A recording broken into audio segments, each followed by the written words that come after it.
मेरे गांव में एक पुरानी खंडर हवेली है जिसमें करीब 65 सालों से वहां कोई नहीं रहता।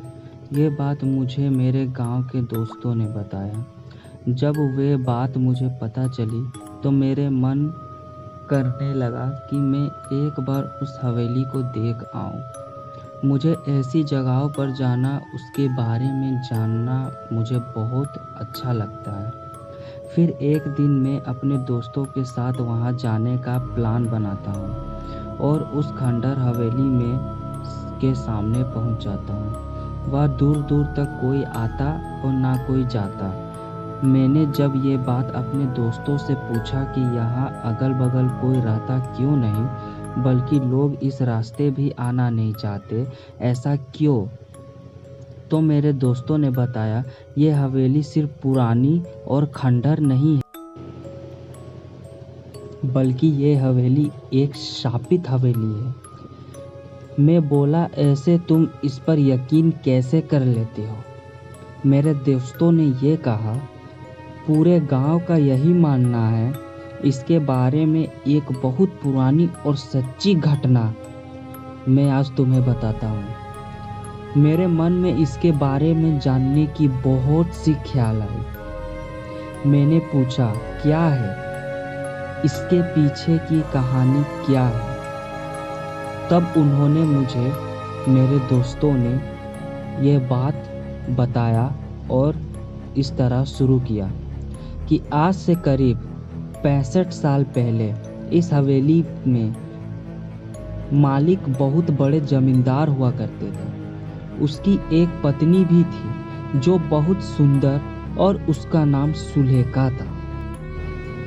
उस समय ही डाकुओं की एक खौफ सी लगी थी गांव में। डाकुओं की टुकड़ी जिस गांव में भी घूमती थी उस गांव को पूरी तरह बर्बाद कर देती थी। तब मैंने पूछा कि क्या हुआ उस जमींदार का। तब मेरे दोस्तों ने बताया, एक बार की बात है, ये एक सच्ची घटना है। एक बार डाकुओं के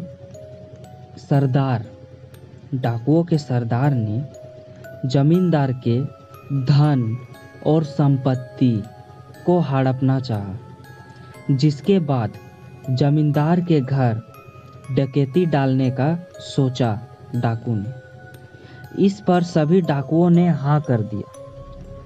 फिर एक दिन वो भी गायब हो गया।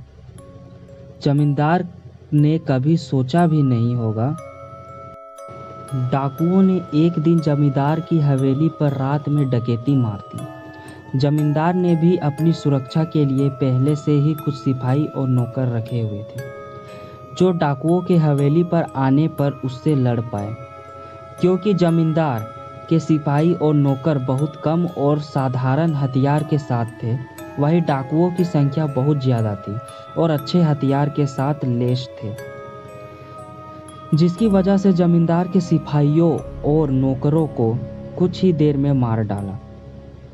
यह सब जमींदार देखने के बाद सोचा, इससे पहले कि डाकू हवेली का दरवाजा तोड़ अंदर घुस जाए, उसे अपनी पत्नी और खजाने को छुपा देना चाहिए।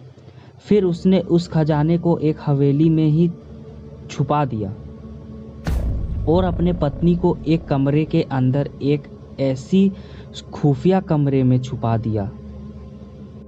इसके कुछ बाद ही डाकू हवेली का दरवाजा तोड़कर अंदर घुस गए, जिससे जमींदार की मौत डाकुओं के हाथों हो गई।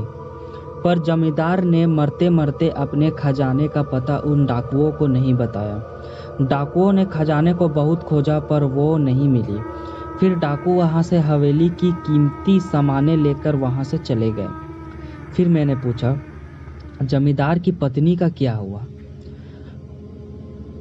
पर जैसे कि जमींदार की पत्नी को जो खुफिया कमरे के दरवाजे उसका पता किसी को नहीं था, उसकी पत्नी बहुत चिल्लाई, लोगों को बुलाने की कोशिश की, दरवाजे को तोड़ने की कोशिश की, पर वो अंत तक कुछ नहीं कर सकी और भूखे प्यासे वो तड़प तड़प कर वही मर गई।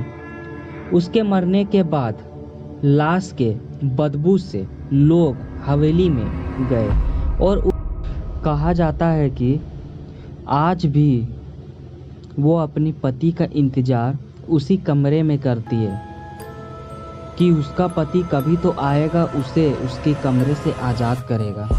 और आज भी उसे उसके हवेली में घुसपैठियों या उसके बिना इजाज़त के अंदर आने वाले को सजा देती है। आज भी वो हवेली श्रापित है। मैंने अपने दोस्तों से ये कहानी सुनकर विश्वास नहीं किया। मैंने पूछा, क्या यार, तुम लोग भी ना कब ही बात आज तक लेकर बैठे हो? इसका कोई सबूत है तुम लोगों के पास? तो उस लोगों ने बोला, कुछ लोगों ने इस हवेली में जाने की और वह रुकने की गलती की थी, जो आज तक इस सदमे को भूल नहीं पाए।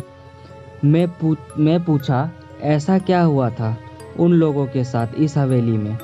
तब दोस्तों ने, एक बार एक अपराधी जेल से भाग जाता है और इस हवेली में आकर छुप जाता है।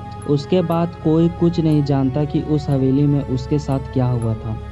बस दूसरे दिन उस अपराधी की लाश उस हवेली में मिली। मैंने बोला, ये हादसा भी हो सकता है। तो उन लोगों ने कहा, एक बार एक चरवाहा उस हवेली में एक रात रुकने के लिए रुक जाता है, जो सुबह जिंदा उस हवेली से तो बाहर आ जाता है, पर अपना मानसिक संतुलन खो देता है। तब से वो आज तक पागल है।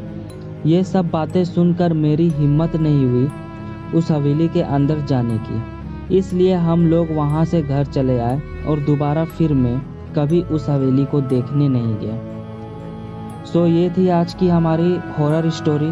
आई होप आप सबको ये बहुत अच्छी लगी होगी। अगर आप सबको ये अच्छी लगी तो please like, comment, share and subscribe ज़रूर कर दीजिएगा। धन्यवाद।